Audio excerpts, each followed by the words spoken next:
ভাগ্যের নির্মম পরিহাসে নিয়তির কাছে হার মেনেছেন ঝিনাইদহের শামসুল ইসলাম।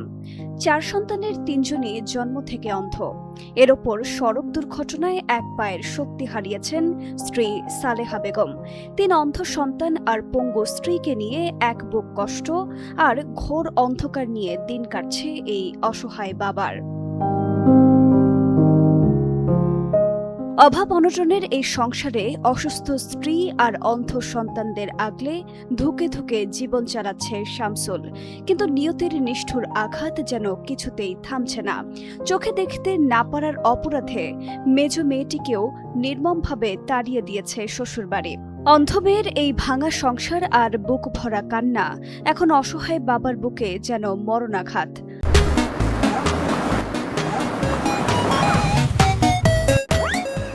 আর্থিক অবস্থা খুবই খারাপ, বুঝেছেন। আমরা 3 ভাই বোন চোখে দেখতে পারি না, কোনোরকম চলতে পারি না, আন্দাজের পারে যেটুক করতে পারি তাই। আমার আব্বার কোনো জমি জমা নেই, আমার আব্বার ইনকাম নেই, আমার আব্বা বেকার। আমার মার অবস্থাও ভালো না, আমার মা অ্যাক্সিডেন্টে পঙ্গুতি ছিল থেকে আমার মার পা কাটার কথা বলিল, তো আমরা যথাযথ সেইভাবে পা না কাটাই চিকিৎসাভাবে নিয়ে আসি। এখন আমার মা হাঁটতে পারে না, ওই গাড়ি দিয়ে চলাফেরা করে বেড়ায়। অন্ধ 3 সন্তান ও পঙ্গু স্ত্রীকে নিয়ে শামসুল ইসলামের বেঁচে থাকাটাই কঠিন হয়ে উঠেছে। এই অবস্থা হয়ে গেছে। আমি বহু ডাক্তার কবিরাজ দেখাইছি, যে যা পেয়ে সেখানে নিয়ে গেছি। আমি ঢাকা বাদে সব জায়গায় নিয়ে গেছি, কোনো চিকিৎসা করতে পারলাম না। আপসে আরও কারণ হয়ে গেল। একেবারে ড্রাইভার চলে বেড়াতে পাইতে হাতে বেড়েছে, পরে আসে আর চলার পর থেকে আমার হয়ে গেল হাফি। আমি হাফ মানে হয়ে গেল, আর এখন আমি চলতে পারিনি। ওই যে আমার আছে মিলে অন্যরকম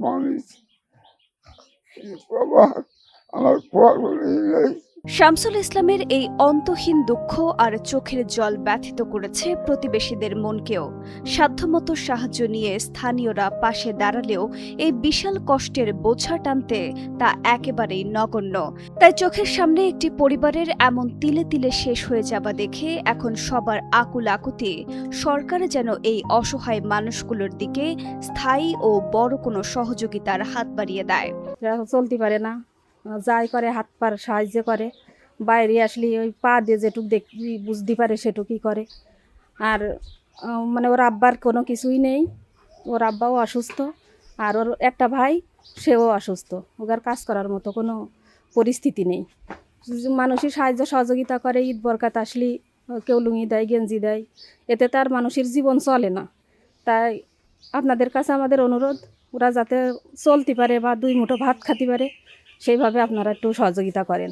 এরা যদি রাষ্ট্রীয় সহযোগিতা পায় তা মনে হয় আল্লাহর রহমতে তারা কিছুটা উপকৃত হবে এবং রাষ্ট্রের কাছে তারা চিরকৃতজ্ঞ থাকবে। এদিকে উপজেলা নির্বাহী কর্মকর্তা তার সাধ্যমতো প্রশাসনের পক্ষ থেকে সহযোগিতা করার আশ্বাস দেন।